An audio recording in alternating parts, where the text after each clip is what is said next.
Oh man. Forgot that was on. Why was that on? Brady, if it's been longer than 4 hours, make sure you consult Matt Souza. Damn right, boys. The exerciser. Savon said the show was awesome. If you think I'm out of breath right now because I've been dancing around in my chair, getting myself fired up, you're correct. That is exactly what happened. No, we're right on time. We're right on time. Is there an echo? Echo. What's up, guys? What's up, Suze? Jose, what's up, man? How you doing? Mike, how are you? Welcome, Justin. What's up?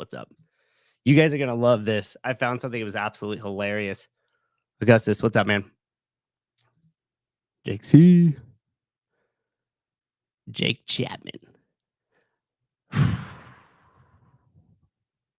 Did sprints in the house. How to get the blood flowing?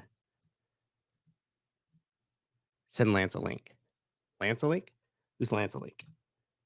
Susan, will you back crash? Yes, I will. I'll be rocking it out. So great to be here with Susan, 7 of my closest chat friends. The gang's all here, Daniel. The gang is all here. All right, good. Now that we're settled in, now that we've caught our breath, we got a show for you guys. What we're going to go over is just a quick little review, as I did a couple weeks ago, of media in the CrossFit space. And get rid of that comment. Wow, PK is here. Yeah, it is. Someone want to fly me to crash my birthday. Oh, shoot your shot, Jose. Shoot your shot. Adam, what's up, man? Good to see you. Ian, how you doing? How you doing? Who's Lance? Okay, so topics we're covering. We're going to check out CrossFit HQ's YouTube. Have you guys seen it? There's some life, y'all. There is light. Light at the end of the tunnel. We see it.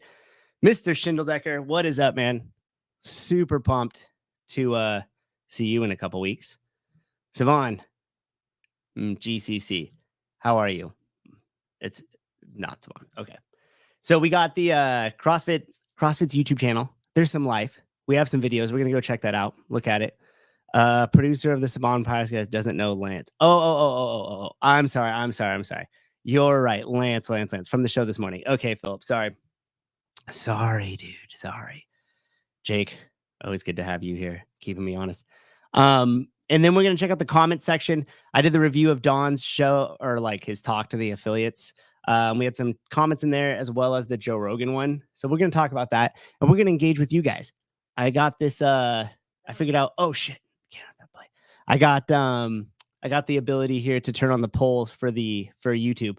So if there's anything we need to take a vote on, you will have the option here on the Sevon podcast, because we believe in democracy. So let's dive right in. We have our first one here is from the comment section of the Joe Rogan show. The review I did there. And this one's from Miss Hannah B. She looks like she used to do something on YouTube a while ago, but hasn't. She put, yeah, I don't know, unpopular opinion, but I don't think it's on Matt to promote the CrossFit methodology. I imagine he's never had to fully engage in it and pursued it from the sports side. Realistically, the only reason we want/wish athletes would talk about it is to fill the gap that should never have been left by HQ to communicate and market the methodology. That's true. I fully understand Matt only speaking on his own experiences and not promoting the general methodology, and missed opportunities by Matt are probably only those that stopped HWPO for getting more business. That's true, because he would have fed more of the ecosystem. We know that.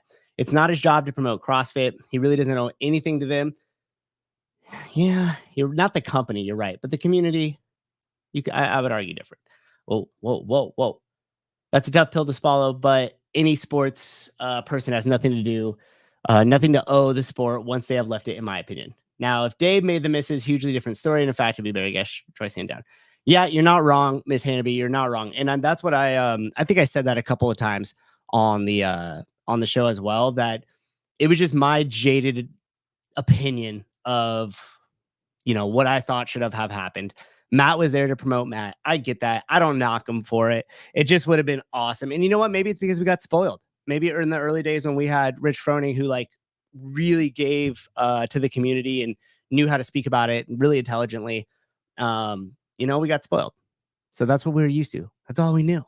And then biggest platform at the time, it's a hard pill to swallow. It's a hard pill to swallow. Other than that, there wasn't really much else except for I really enjoy your shows, but to be frank, I agree with many points. But Greg Glassman is no messiah. Don't know if we call them a messiah. CrossFit is not a religion. It is a sport. Okay. If done in moderation, is healthy for the body and soul and could help avoid many chronic health issues. Any mix of sport or movement is a decent nutrition will do that. I love CrossFit, but I don't care if it's CAP, HWPO. I don't know what the other one is. Design, IF3. Agreed. Matt should have been more proud of the sport and the community. Explain the benefits of the training methods. Yeah, I mean, that's the issue, right? And you're seeing more and more of a divide of it now. Sport versus methodology, like lifestyle versus the sport. And yeah, CrossFit isn't a sport. Well, that is the problem, right? If there's nothing pushing back against that narrative, there's no way anybody would know the difference. There is no way anybody would know the difference. All right, so what do you guys want to do first? Let's review. Speaking of sport, maybe there is ways to fill the gaps here. Okay, so if you guys haven't already, go on over to CrossFit HQ, just the normal CrossFit YouTube station, and it looks like they posted about 4 videos in the last 8 days or so. And you know what? They're not bad, guys. They're not bad. I'm digging them. This portion of it right here in particular, I'll let this play a second of it here. About that living with a good quality of life, and that's what I think CrossFit gives you. The gap between someone who does CrossFit and someone who doesn't at say 30 isn't as big. You know, the 30-year-old, whether you're CrossFit or not, can mostly get around and do all the things, but as you get older, that ability diminishes. And so the difference between me and someone who doesn't CrossFit at 64 is huge, and they don't really. Yep. So that's one way to express it right there. And you guys should go check this whole one out. So I'm going to be honest. Immediately I saw like the game stuff from this one. Oh, sorry, a little loud. The competitive stuff. And I was like, oh shit. And then I saw her, Lynn here. And then as it goes further and she talks about it and makes those great points like that. This is the type of media that in the past definitely bridged the gap and showed what was possible on the extreme ends, but then could bake that down to why it's important to somebody else within her age. So you could, I would say that this is one way to do it. So they get a point. Souza, did you get that shirt for 40% off? No, I got it at the games. Tia in 20 years. Yeah. So I think that I like this one. And then I was like, oh man, please have more than just the ones with the competitive people. Because I didn't want, how I don't like to, we got to have a little separation there. So this one was a competitive one, but this one was not. And this is often CrossFit counterculture here. 6 sets, as you guys can see up there on our board. Can you find your way to the wall? My name is Zia. We are at CrossFit Counterculture. So they do a lot of stuff with Zia. I think she's on like the affiliate council. They do a lot of stuff with Craig Howard too. And the only thing I hope with that is they move towards other people outside of just the affiliate council or just people that are completely baked in already with CrossFit HQ. It would definitely be cool to see a CrossFit gym highlighted that maybe has only been open for like 2 years, maybe one that's only been open for like 5 years, maybe one that's just opening. So we could see things in different stages. One of the things, the only kind of critique I had of this in particular one, all of them were great, by the way. I'm pretty sure Mariah and Tyson did these. I could be wrong there. That's just from what I've been seeing on people's posting stories and stuff like that. And obviously they do a fantastic job. So the quality is awesome. The storytelling is great. They really captured the message. And of course you would have to go with people like Mariah or Tyson because they know what to do without you having to explain it to them. They get it. They get the message.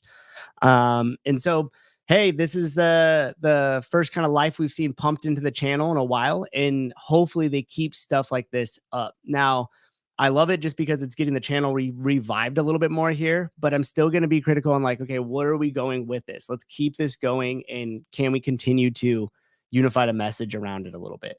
And again, the only critique I would have had is it would have been awesome to see them a little bit more hands-on coaching, so you could actually see the trainers interacting a little bit with the members. But the shots that they got, everybody was moving beautifully. It looked really great. And anytime they showed a coach or anything like that in the room, it showed in a commanded presence. We talked about this on the affiliate call at the school platform last, I think it was like last week. And one of the things that we were noting across people's like Instagrams or websites. So for all you affiliate owners and stuff out there, is like, don't get caught in the trap of just showcasing, spot like your gym. Yes, because you want to be able to show people the area. So clean it up, make it look all nice, right? Put everything organized, take a couple cool empty gym shots.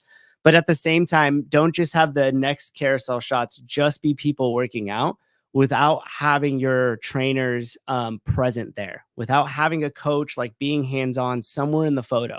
Because what you want to tell the person looking at your Instagram or looking at your website, that your differentiator is that you have a coach that's hands-on, that's super involved with the class, that's actually giving feedback and coaching, and not just kind of like a lifeguard on duty or a cheerleader.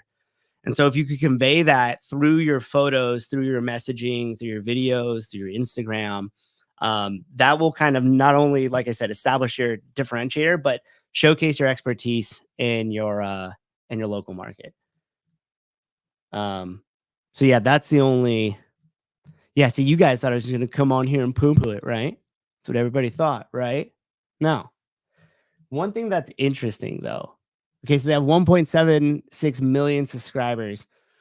And okay, outside of Dawn's statement, they posted the teaser 2 weeks ago. Then their next post was 8 days ago, 4 days ago, and then 1 day ago. And it went from 8.9, 7.8, 2.6, 4.7.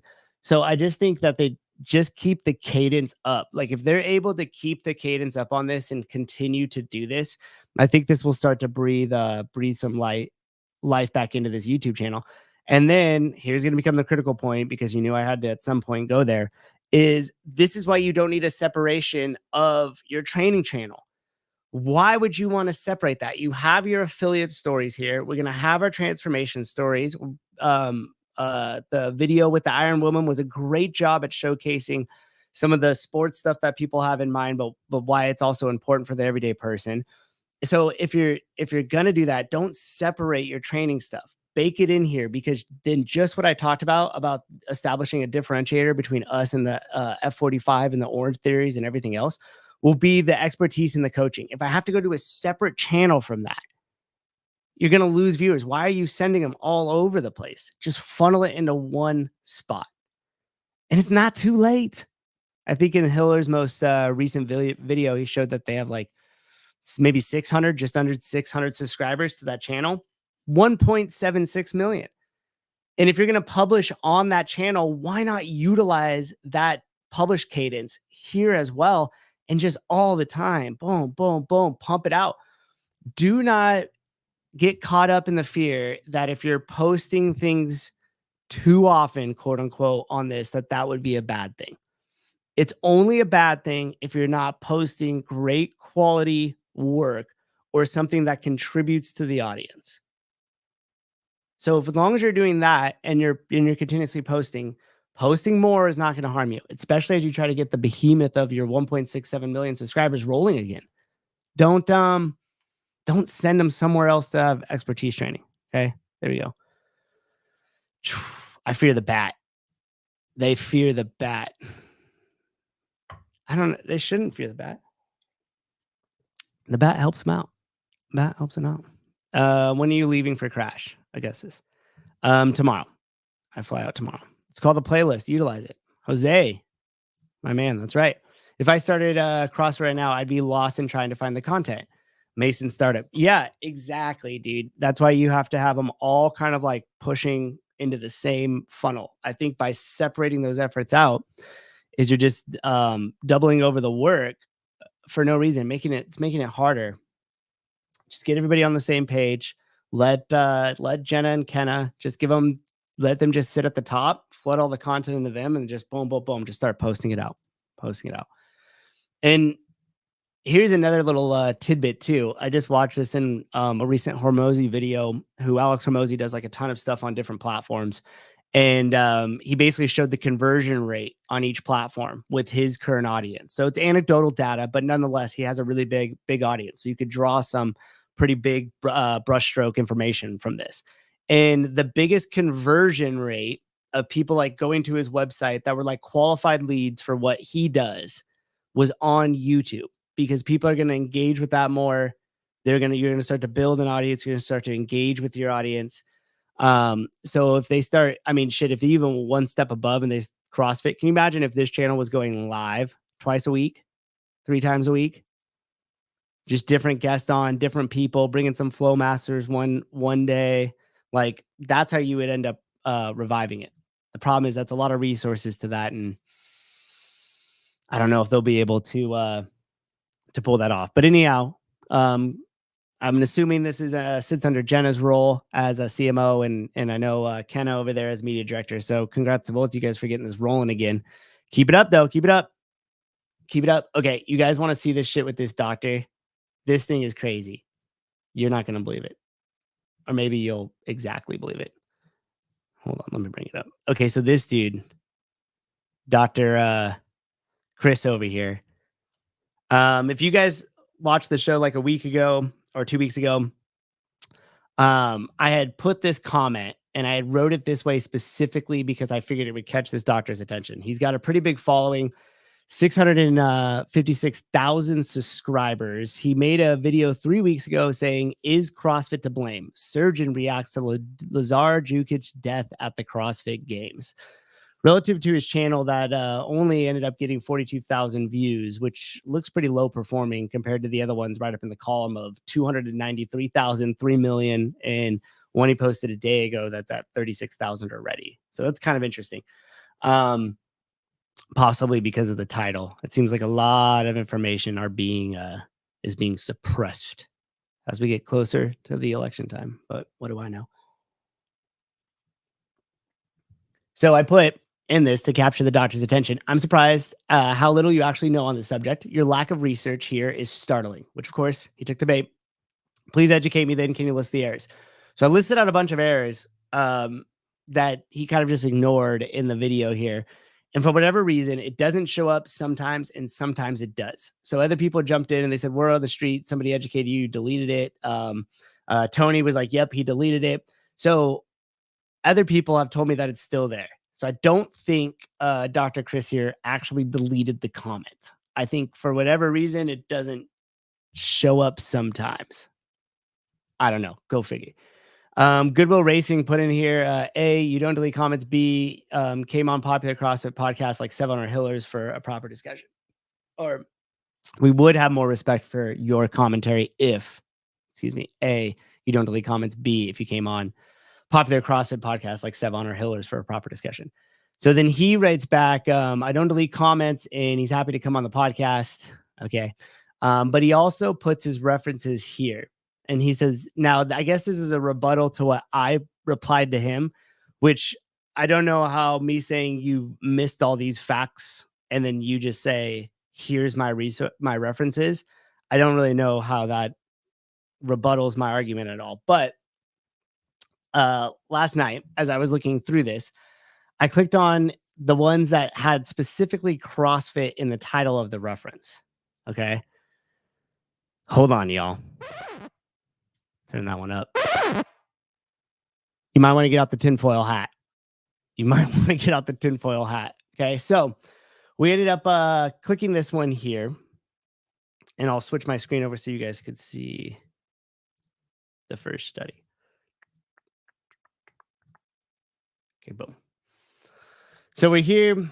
Now, you guys, I'll link this in the show notes. So if you want to go through and like read all of this, you're more than welcome to.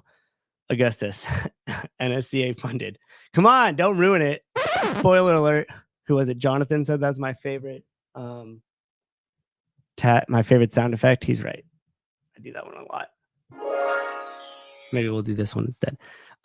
So anyways, I'll link these. You guys could go read it. But you come down to the references here and you go, oh, okay, cool. There was something here and 14 published and referenced. Okay, that has CrossFit specifically in the name. And then we have another paper here that is referenced. And then we have the one on rhabdo, which was what that specific injury rate in rhabdo he was talking about in the video, Dr. Chris was. So okay, there's that reference. So you click it. And now where does that bring us? Where does that bring us? Let's see. To this paper here. You go, oh, okay. Interesting. And you could, again, you guys will be able to read all of these things. But if you look right at the top, the ASC SM has also funded this study and signed off on this paper here.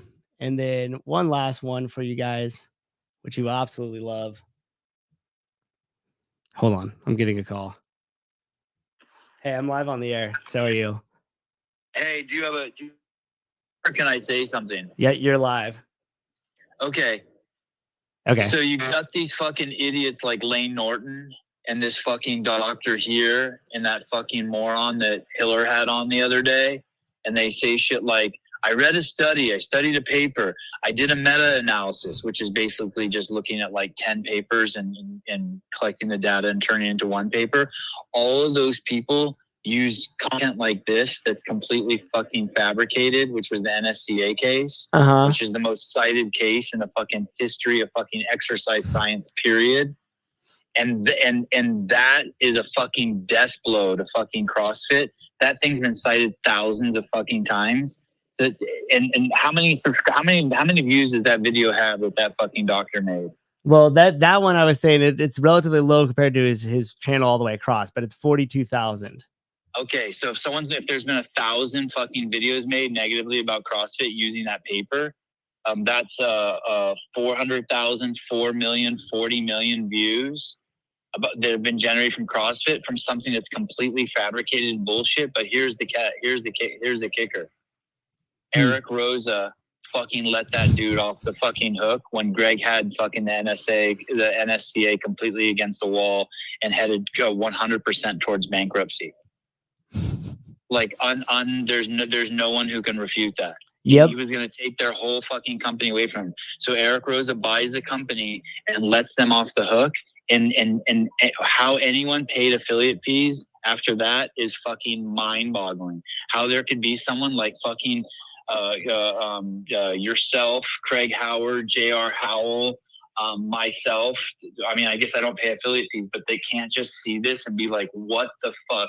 Like Don should have, on Don's first day, he should have been like, wow, guys, I don't know if I can turn this around. Eric Rosa fucked you guys forever. Because the paper has been published once, that's it. Mm-hmm. And these fucking moron doctors, Lane Norton, this other guy that's peddling sugar for a fucking living, making $250,000 a month.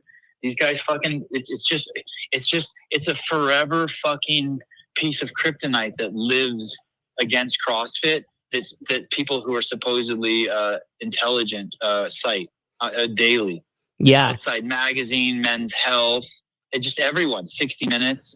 They're fucked. Hey, that's why that's why when you say this thing is not going to be around in 5 years, it's going to have to change its name. That's why it's so right for someone to change the name of the company and start their own fucking CrossFit. It's so fucking right. Because exactly of this. Hey, if you look at this reference that this Dr. Chris, and I have this pulled up so everybody else can see, if you look at the reference that Dr. Chris put up here, right?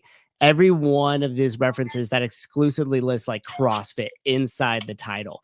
When you click it, there's a Vox article, there's a New York Times article on here, right? Everybody's coming out. And when you click it, is 60 Minutes, is CrossFit safe, a Forbes article. So Yes. when you click it, especially that first one, which I just showed the audience, if you go here, the number one reference that they have is the injury rates in CrossFit pattern, right? So if we click that one, and then we go to this study, which I'll bring up here, and you come all the way down and you go to its references, specifically in its references on the injury data and specifically on rhabdo. Okay, so these references, and again, I'm going to link this so you guys could all see it for yourself. If you go to the show references, the number one that they have on here is from the CHAMP paper, and it's from the NSCA. And if you go to the PubMed, so we'll click the PubMed, and this one took us right over to it. And if you listen to the abstract here, which this was published in 2011, a potentially emerging problem associated with increasing popularization of extreme conditioning programs has been identified by the military and civilian communities. So as you read that and you go, that sounds kind of familiar. Maybe that sounds familiar to you. You would then remember the Sevon podcast contributor. Whoops, I'm trying to pull this up and talk to you all. Mr. Russell Berger here, who said exactly that from his Fighting the Good Fight, which we together. These are academics, reviewed last professionals time. of the exercise science industry, got together and talked about CrossFit. And we have slides from their presentations. We know a lot of what they talked And about. can you hear it's, this? Incredibly Yeah. disparaging towards the CrossFit methodology, and was very critical of the CrossFit methodology. From this CHAMP conference,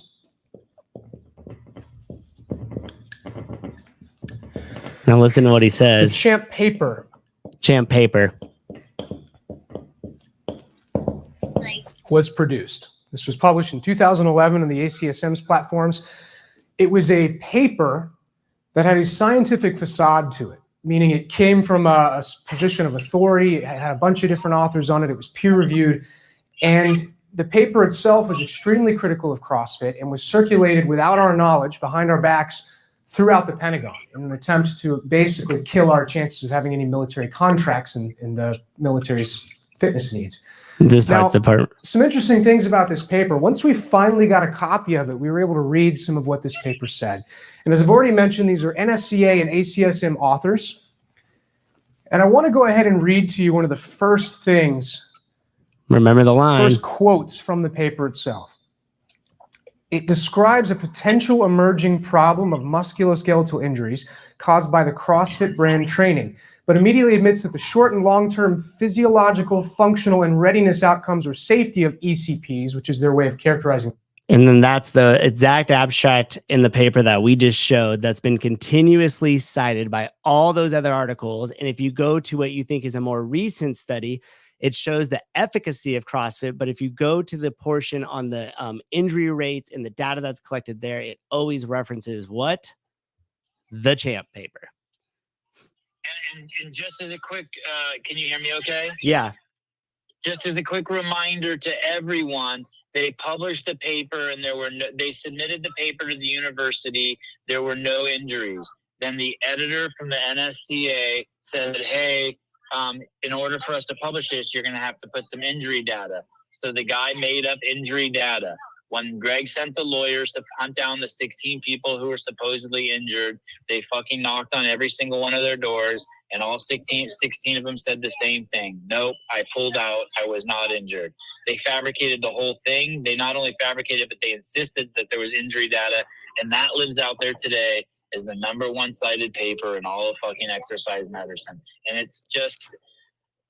You can't make this shit up. It's like, hey, the worst thing that could ever happen to you if you owned a fucking daycare is that there was a rumor that there was a child molester at your fucking daycare. And the worst thing that can happen to you if you're in an exercise and fitness program is fake injuries. Yep. And yeah, it's fucking crazy. And here's the thing: why they had no leverage. The judge had already ruled that there won't be a jury decision on this case because there's too much damning evidence, and there's been too much fraud already in the case. Because when we asked for all their iPads, computers, and all that shit, they lied about them or destroyed them, which we ended up finding in another case. We ended up finding that they were lying about all that. And Perjury. So they had no leverage. Yep. They had no fucking leverage. There was no reason to seal the case. There's no reason for Eric Rosa to say, okay, we'll settle, but we won't release the details of the settlement. That's insane. Well, hey, let's hold on. Let's stay on that thread. Why? What would? Because you know the question that I always ask, right? It's not exactly like why is it happening. It's like what would motivate him? What's the motivation? It would motivate him if he was working. Well, normally in a case like this, the reason that you're suing P. Diddy for $100 million for raping you, and you signed the NDA so that you can get the $100 million. In this case, it didn't matter. They had no leverage. We could have taken their company from them and released the case. So the only reason why is if he was protecting one of his friends who owned or worked at one of those companies, or the NSCA had paid Eric Rose. I'm just speculating, maybe greased him on the side. I mean, for all I know, did Coca-Cola buy him a fucking Ferrari so he would shut the fuck up? Who knows? No one knows. Is there? You could speculate the most nefarious shit, and it would make perfect sense. And that's why when Greg says that stuff, it's like it doesn't make any sense about it. He would have been a superstar. Imagine Eric Rosa coming in, taking the NSCA's buildings in Colorado, taking everything from them and releasing it. He would have been a fucking CrossFit hero overnight. Well, instead, nope, he's a villain. And it would have exactly like Greg said, would have started that correction of the public record, because now you could, because think about it, that's what's on this little of a level with something like CrossFit. And then I'm talking about way back in 2011, they were willing to go through those lengths just to slow down this massive avalanche they started seeing coming, right?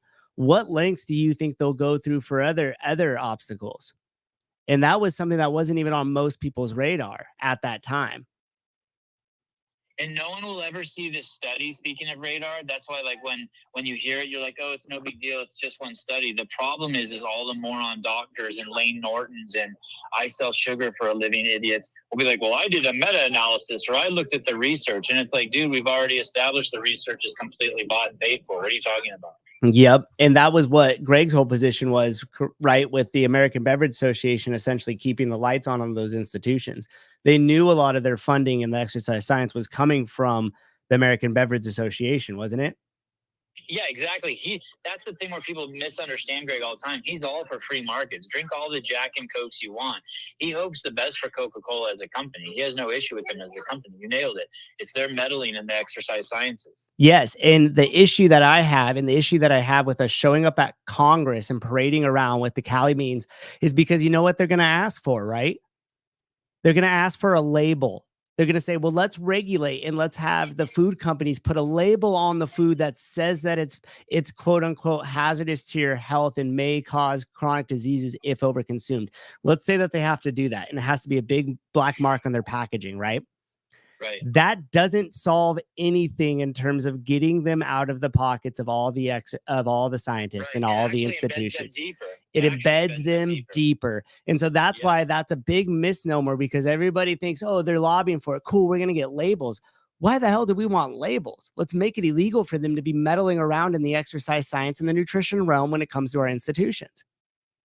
Yeah, and it's the same with the food pyramid, right? There's people who are in the space of wanting to change the government nutrition guidelines. The thing is that doesn't fix the problem. You just don't want the government in that space at all. Yeah, that's right.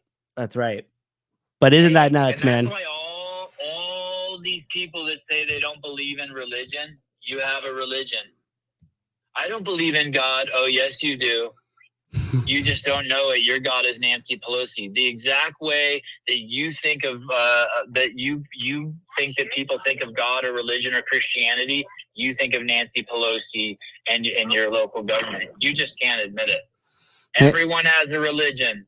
Everyone, and I would rather have it be people who fucking follow Christianity consciously than idiots who follow the fucking U.S. government unconsciously. Yeah, subconsciously. I don't follow either. Right.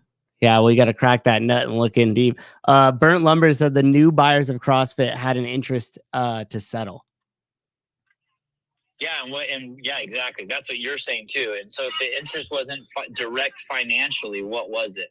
Because we know it wasn't direct financially because Greg had already gotten the judge had already said, hey, why don't you settle this thing? You got everything you want. Yeah, and they were already ordered. I want to keep going through discovery. I want to get everything because I want to cut them out like a cancer. I'm not in it for the money. I want to fucking make sure they don't exist. Yeah, exactly. So what was that interest? Yep. That's Susan's question. Yeah, because all that money that would have came back, Greg's intention of it was just to keep going further and further down the rabbit hole, Right. and really see what's going on underneath the or behind the curtain, as they say, right? So, And that's what your affiliate dollars were being used for. Now, what are they being used for? unsure, but hey, we got 3 YouTube videos up on the CrossFit YouTube channel. Have you seen them? Yeah, and kudos to the media team that's doing that now, because I know that's got to be a fucking uphill battle. And kudos for the first time in 3 years, when I search CrossFit on YouTube, I can actually find it. Largest search engine in the world, twice as big as Google, is YouTube's search engine. It's used by twice as many people. I think it's 1.4 million people use Google to search as their first search, and 2.7 million use YouTube. Yeah, and I just did a little discussion on like the quote unquote conversion rates from people that will watch long form stuff on YouTube and then actually act on that, or you'll be able to engage with or create a community. I mean, a perfect example of that is this podcast, right? Right. What do you what do you think about the one that kind of connected the masters athlete Lynn as like a CrossFitter, but also connected to the sport? Did you have an opinion on that one? I must have missed that. Was that in the beginning of the show? It's a brand new one that they just released yesterday. You probably haven't seen it yet. Yeah. I have some harsh criticism for some of the things that have come out already. I just don't want to be harsh about it yet, because like they got the ball rolling. Right. Right. And I'm happy that the ball's rolling. They're clearly beautifully shot. It's been great storytelling. Do I have issues? Yeah. But I'm really happy that they got the ball rolling. Yeah. I mean, I met with Don 3 years ago, and this is exactly what I told him he needed to do. And he said, yep, they're working on it. Then I met with him again. He said they were working on it. And clearly it's Jenna Haga's got the ball rolling. So kudos to her. And the fact that they got rid of, I mean, you have to, Jonathan Haynes and Emily O'Hearn were basically running that department for fucking 3 years. And now they're gone, and all of a sudden, a month after they're gone, that you can find them on YouTube. I mean, it's pretty. I would find out anyone who was hired by them, who's related to them, who is friends with them. I would do a massive fucking gutting of the company. Like, if anyone who is their favorites, I would pay. I mean, I would anyone who appears, like all the DEI hires. I mean, you won't. It has to be dug even deeper. I mean, I would for sure get rid of fucking Annette Rivas. Their HR person is a fucking open fucking racist and sexist. Like, open. Like, you can go on and watch her podcast, and she said her greatest achievement at Facebook or wherever she was working before was her diversity hires. And that means that your greatest achievement was hiring people based on anything besides merit. And then she goes on to say, but we still haven't cracked the code on it, because for some reason diversity hires don't feel welcomed. Well, yeah, no one's going to like anyone who wasn't hired based on merit. Right. I mean, it is it's a one way to kill a team, that's for sure. And the irony is that CrossFit is a personal accountability and personal responsibility company. Right. And and yet the person who's in charge, if you look, a people person supposed to be in charge of the culture. I mean, it is it's bizarre. What also is crazy is they must have the board must not be paying attention at all. The board, they either don't care about CrossFit, they're purposely trying to kill CrossFit, or they're stupid. Those are the only 3 options. I'm very interested. I mean, I've heard different things. And I'm not sure what you've heard, but I've heard in some cases the board's very closely involved. I've heard in other cases that they're not at all, and that, Don has a lot of decision-making power, more than I'm like give him even credit for. But yeah, so I don't know. It's hard to tell their involvement, but it is interesting, right? You think at some point they want to make their money back or get out of this thing without losing everything. We know that people who worked there when Eric Rosa worked there were friends with board members, and that's the reason why they were put into those positions. Yeah, that's So always is. Yeah. I also wonder what Don's relationship is with board members. Like, is he a buddy hire? Who knows? Who knows? All right. Well, I'm gonna talk about the American class hierarchy now. Okay. All We're right. gonna Well, thanks shift for letting me gears. jump in. Yeah. Thanks for the insights. That was good. And we are being crazy suppressed on YouTube. Yeah. I went and looked at our impressions, and our impressions are down 37% in the last 28 days. Yeah. And so that means they've reduced our you know how the YouTube puts all the impressions. You know, like when you watch a YouTube video, they have like 30 suggestions for videos waiting for you on the right hand side. Right. They're suggesting ours 37% less this month than last month. Interesting. I noticed that too. Something's going on. I think it has to do with a little bit of the election. I think the more political talk that there is, they slow it down. It probably didn't help that we had the guy on who was vaccine injured also. Probably not. Yeah. And hey, I want to do a whole show on Emhoff slapping his girlfriend and fucking his nanny and getting her pregnant. All right. I'm sure that'll help with the suppression. It's like a channel. All right. Later, dude. Bye. I mean, it's crazy with the NSCA stuff. I'll say this, and then I want to introduce you guys to somebody I found on YouTube. I think we're going to be getting him on the show pretty soon too. And there's a pretty interesting video, and I think of course I'll relate it all back to our world, something to have to do with the CrossFit. But this format's wild. Get this man an aux cable. Dude, I didn't even have the call line plugged in. That was just like my normal cell line. Just held it up and chatted. But it's nuts to think about. And let me bring this up one more time just as context, okay? And you guys could go see this. It's on his channel. Daniel, you just said a comment. Let me bring this back up because this was relevant. Daniel, sorry, Susan. Last week I thought you were referring to your first comment. I don't see your follow-up comment like other people were saying. Something was weird there. When I made that initial comment and he was like, can you list the errors? I listed out like 5 or 6 things. I have a screenshot of it. And so there were all stuff about the NSCA case. There were all stuff about what about Greg defining fitness and health for the first times? No mention of that.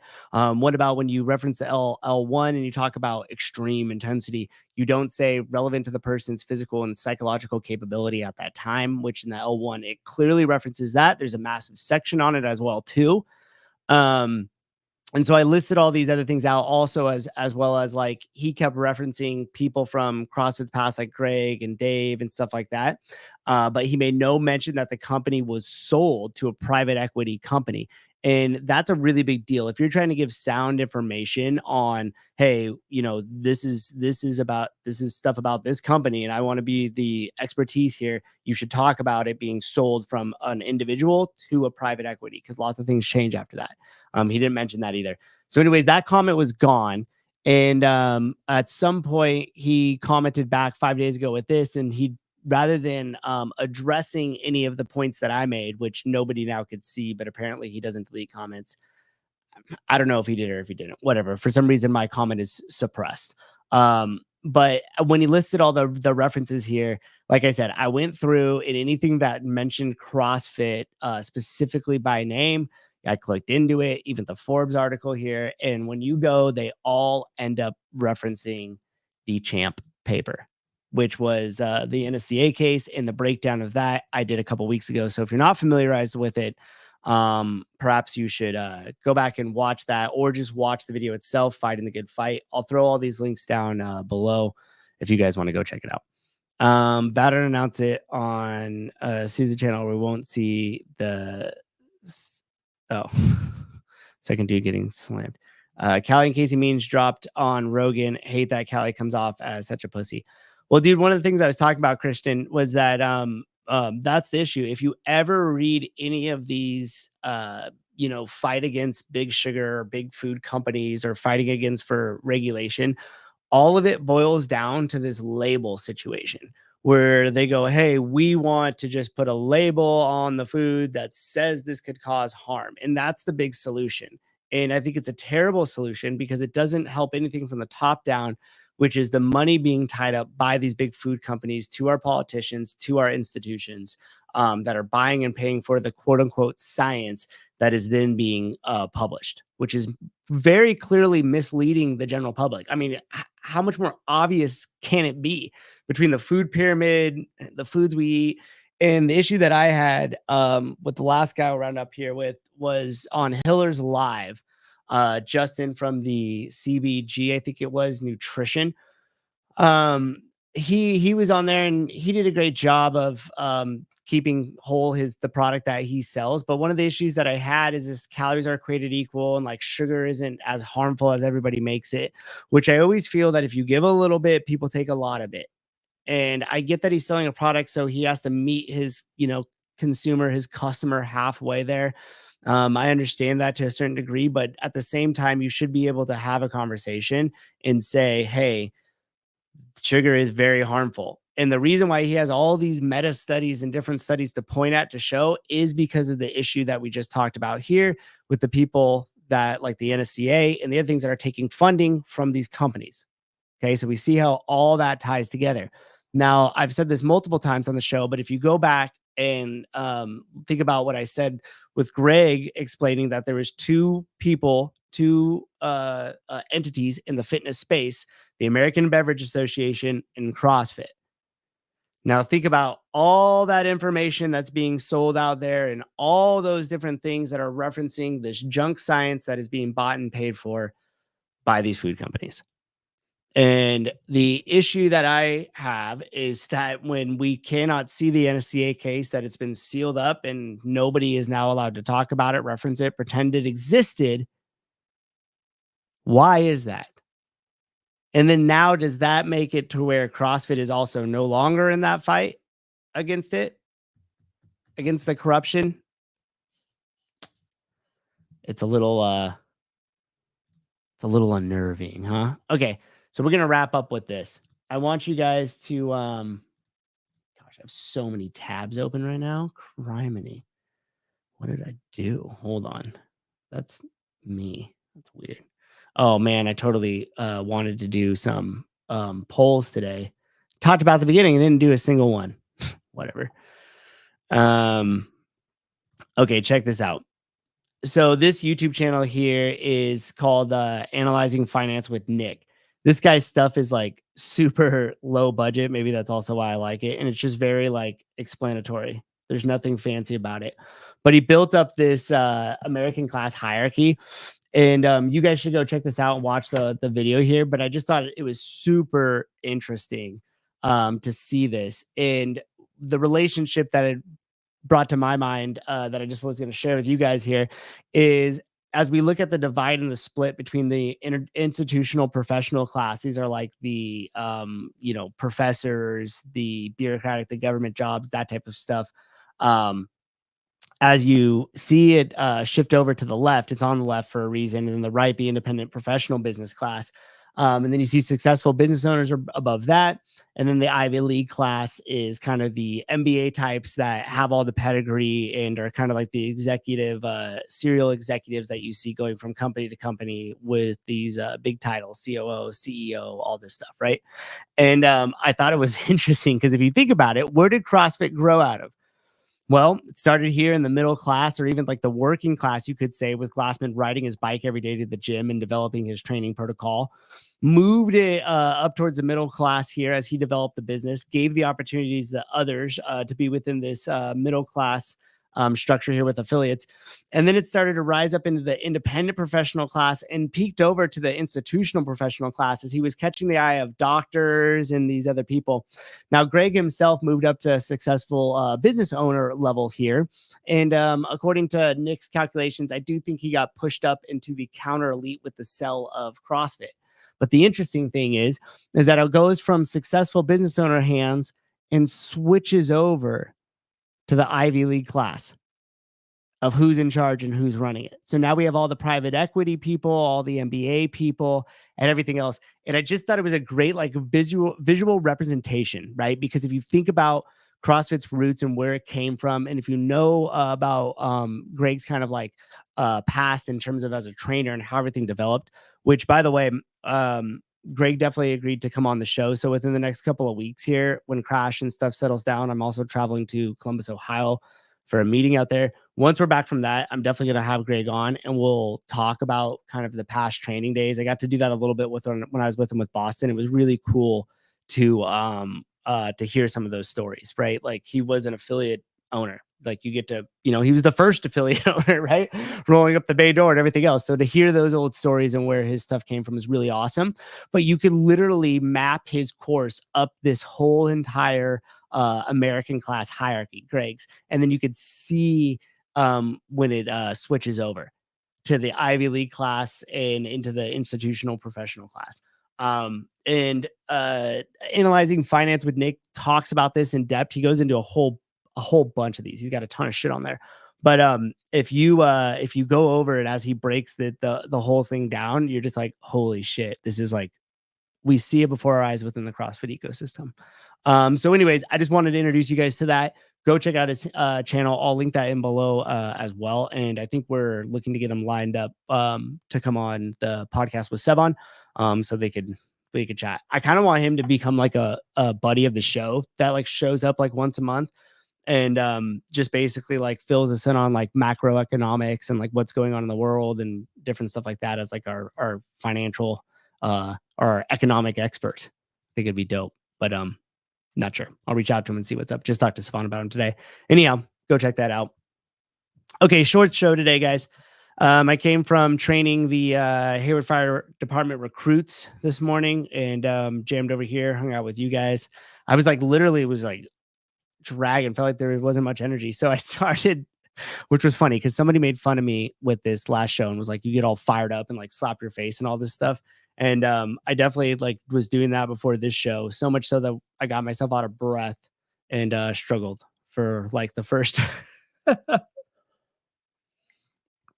10 minutes. So anyways, that's all I got. Thanks, guys. I'll be seeing you next week.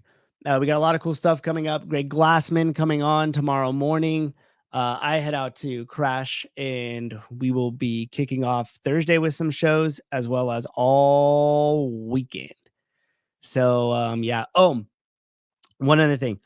On next Tuesday, tentatively, there's 2 shows that I talked about wanting to do. Number one, I already told you guys, which was the kind of financial show. Like if you want to run a gym or if you're a coach that wants to run a gym, I'm going to show you the way that I structure the finances for my gym and the system I use for it and all that type of stuff. And we'll get into a little bit of discussion around that.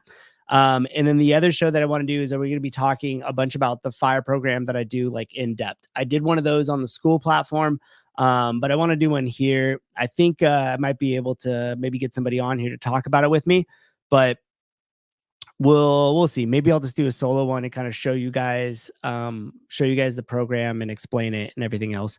And then that following week, when I get back from Crash, I'll be going out to Columbus, Ohio with Matt Schindeldecker and meeting with a bunch of folks out there to talk about the fire program. So super exciting.